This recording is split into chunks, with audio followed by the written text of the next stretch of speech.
Welcome to DubBot training for content creators. In this tutorial, we will be covering how to access your broken link report. From your dashboard, locate the Quick Wins section. Here, you will find the pages on your site that contain the most issues. To view all pages with broken links, select the drop-down Pages with Issues. Select Pages with Broken Links. To view all broken link issues for a page, click on the page you would like to address the issues on.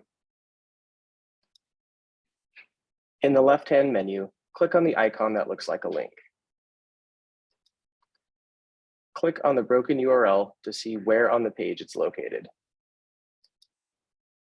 If the highlighted location is within your editable content area, like in this example, log into your Drupal site in a separate window and update the link.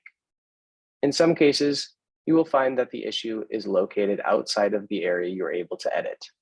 If this is the case, you will need to submit a ticket to web services to update the link. In your request, please provide the following: URL of the page that contains the broken link, the corrected URL to update the broken link with. If you have additional questions, please post them to our Microsoft Teams chat.